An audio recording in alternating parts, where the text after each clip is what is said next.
के सभी मेरे साथियों को राजरत्न अम्बेडकर की ओर से जय भीम, नमो बुद्धाय। द बुद्धायन इस धम्मा के 14वें भाग में आप सभी लोगों का स्वागत है। कल के भाग में हम लोगों ने देखा कि किस तरह से बुद्ध के मन में निष्क्रियता की ओर उनका मन मुड़ रहा था, अपने धम्म के सिद्धांतों को लेकर कि ये आम इंसानों को या बुद्धिमानों को मेरा धम्म जो है वो समझ में नहीं आएगा, अगर समझ में भी आया तो लोग उसके ऊपर अनुकरण नहीं कर पाएंगे, तो वो व्यर्थ की उनके लिए भी परेशानी होगी, मेरे लिए भी दुख होगा। तो इसके अलावा मैं ये जो धम्म है ये अपने आप तक ही सीमित रखूं।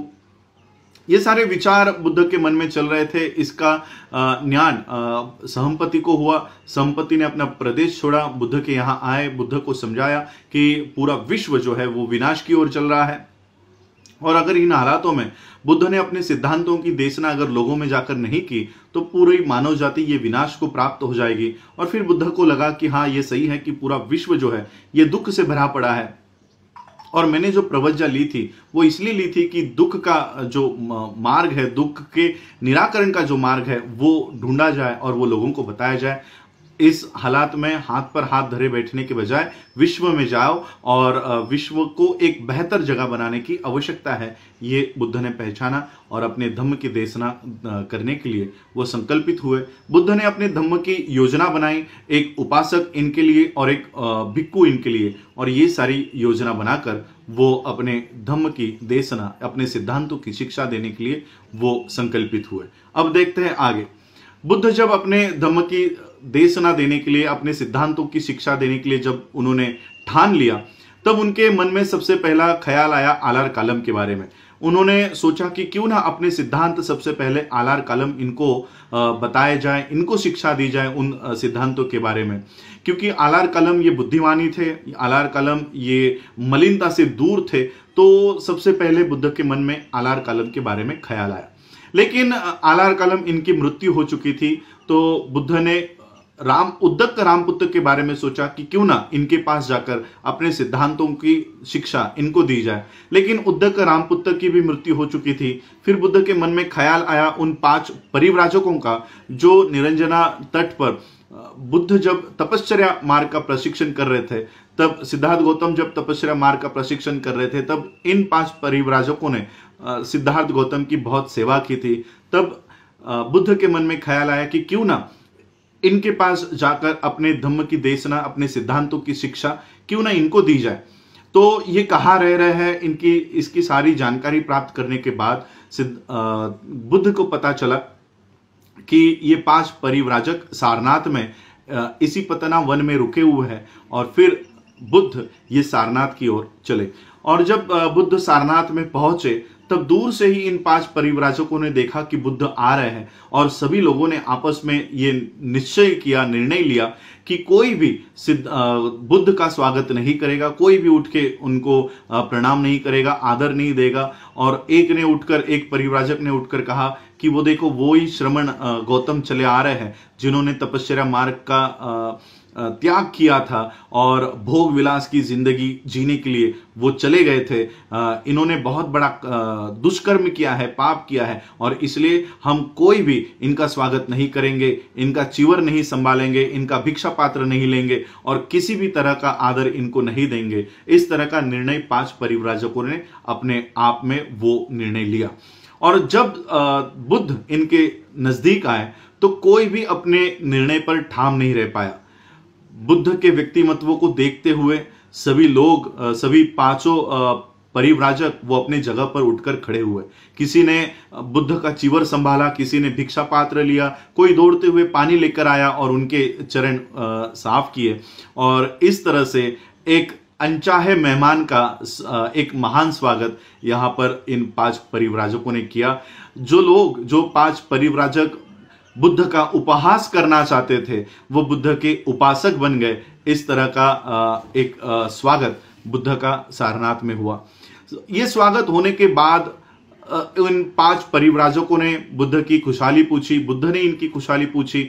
सारी खुशहाली पूछने के बाद इन 5 परिव्राजकों ने बुद्ध से सवाल किया, क्या वो अब भी तपश्चर्या मार्ग पर विश्वास करते हैं? तो बुद्ध ने कहा कि नहीं, मैं तपश्चर्या मार्ग का बहिष्कार करता हूं, उसके ऊपर मेरा विश्वास नहीं है।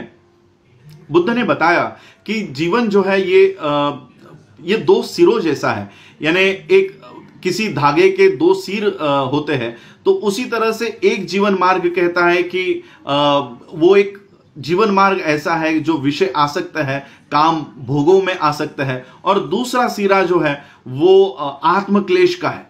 बुद्ध कहते हैं कि एक जीवन मार्ग कहता है कि खाओ पियो मौज करो मजा करो, कल को तो हमको मरना ही है, और दूसरा जीवन मार्ग कहता है कि नहीं, सभी वासनाओं का कत्ल कर दो, सभी वासनाओं को खत्म कर दो, क्योंकि ये जो वासना है ये वासना ही पुनर्जन्म का कारण बनती है। बुद्ध ने बताया कि वो इन दोनों सिरों को नहीं मानते, उन्होंने एक मध्यम मार्ग ढूंढ निकाला है। वो उन मध्यम मार्ग पर विश्वास करते हैं, मज्जिम पटिपदा पर वो विश्वास करते हैं। और ये जो मार्ग है, जो मध्यम मार्ग है, वो ना तो काम भोगों में आसक्त ऐसी जीवन पद्धति का मार्ग है, ना तो आत्मक्लेश का वो मार्ग है। और बुद्ध ने उन 5 परिव्राजकों से कहा कि मेरे एक सवाल का जवाब दो।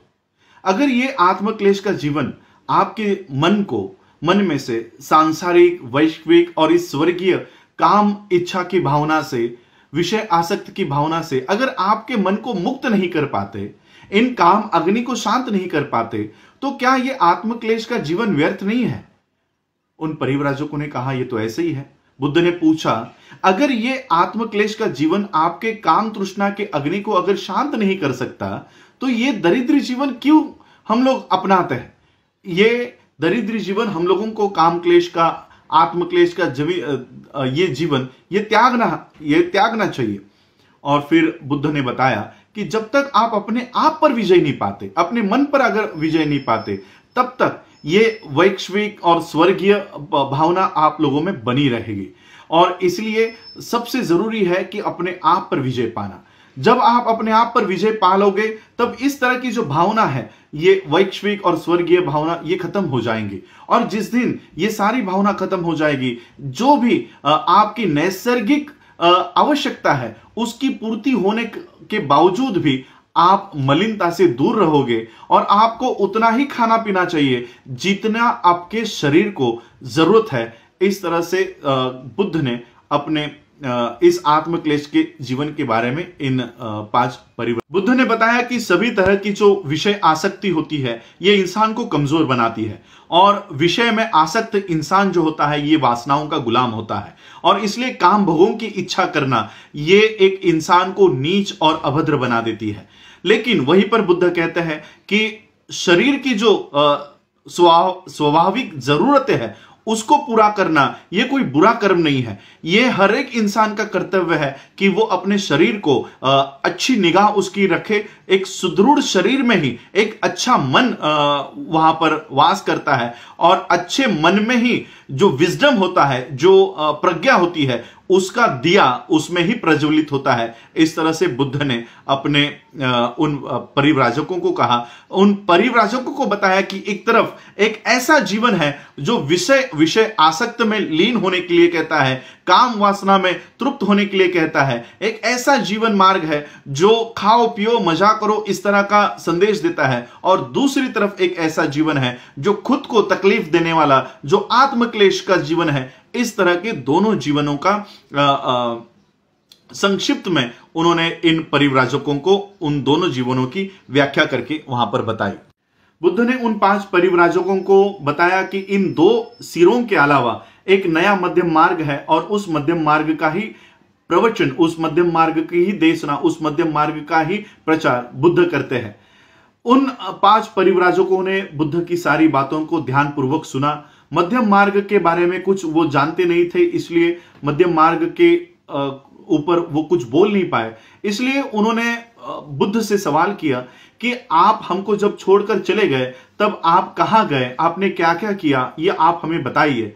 तो बुद्ध ने बताया कि किस तरह से तपस्या मार्ग का त्याग करने के बाद सिद्धार्थ गौतम बोध गया पहुंचे। बोध गया पहुंचने के बाद उन्होंने एक पीपल के पेड़ के नीचे 4 हफ्तों तक ये ध्यान साधना की, चित्त की एकाग्रता की, और ध्यान साधना करने के बाद उन्हें किस तरह से एक नया मार्ग मिला और किस तरह से उन्होंने एक नए सिद्धांत का आविष्कार किया, ये सारी बातें उन्होंने 5 परिव्राजकों को बताई। अब वो 5 परिव्राजक इतने उत्कंठ हो गए, उतने एक्साइट हो गए कि उनको ये नया मार्ग क्या है उसकी जानकारी प्राप्त करने के लिए वो अधीर हो उठे। तो उन 5 परिव्राजकों ने बुद्ध से पूछा कि आप हमें ये नया मार्ग बताइए। बुद्ध ने कहा कि ठीक है, मैं आपको ये नया मार्ग बताता हूं।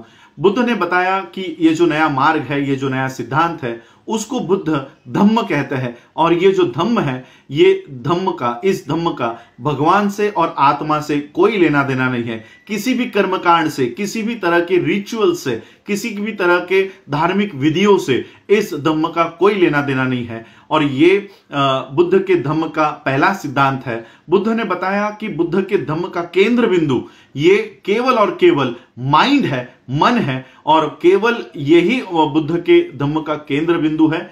एक इंसान का दूसरे इंसान के साथ किस तरह से नाता होना चाहिए, किस तरह से बर्ताव होना चाहिए, यही बुद्ध का धम्म सिखाता है। और बुद्ध ने अपने धम्म का यह पहला सिद्धांत उनको बताया।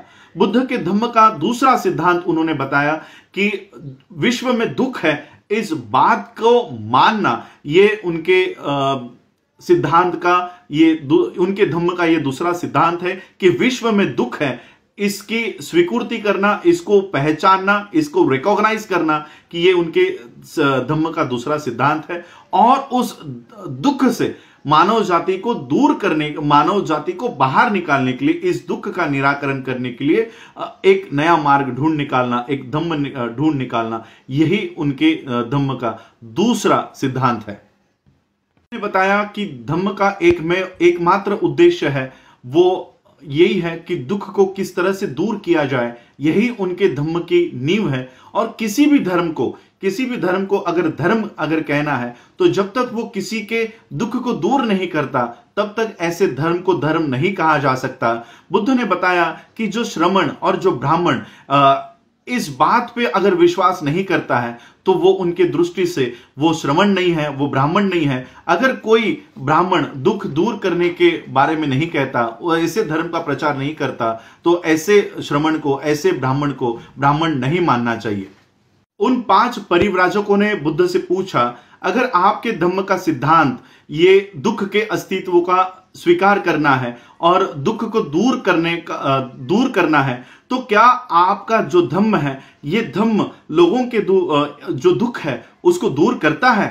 तो बुद्ध ने बताया हाँ, कि उनका जो धम्म है ये लोगों के जो दुख है उसको दूर करने का काम करता है। अगर मनुष्य बुद्ध के बताए हुए 3 मार्ग पर चले, तो लोग अपने आप के जो दुख है, वो दुख इन 3 मार्गों के ऊपर चलकर वो अपने आप को दुख मुक्त कर सकते हैं। पहला मार्ग बुद्ध ने बताया, पाथ ऑफ प्यूरिटी, जो शुद्धता का मार्ग है, उस मार्ग के ऊपर अगर लोग चले तो अपने आप को दुख मुक्त कर सकते हैं। दूसरा मार्ग बुद्ध ने बताया, पाथ ऑफ राइटियसनेस, सदाचरण का मार्ग। सदाचरण के मार्ग पर अगर लोग चलते हैं तो लोग अपने आप को दुख मुक्त कर सकते हैं। और तीसरा मार्ग बताया, पाथ ऑफ वर्च्यू, शील मार्ग। इस शील मार्ग पर अगर लोग चलते हैं तो अपने आप को दुख से मुक्त कर सकते हैं। और फिर बुद्ध ने बताया कि उन्होंने इस तरह का धम्म का आविष्कार कर लिया है, इस तरह के धम्म को उन्होंने स्थापित कर लिया है। ये धम्म क्या है? ये 3 मार्ग क्या है? Path of purity, path of righteousness, path of virtue, यानी शुद्धि का मार्ग, सदाचरण का मार्ग और शील का मार्ग। ये मार्ग क्या है, ये हम कल के एपिसोड्स में देखेंगे। आज आप लोगों ने मुझे सुना, उसके लिए आप सभी लोगों का आभार। जय भीम, जय भारत, जय बुद्ध।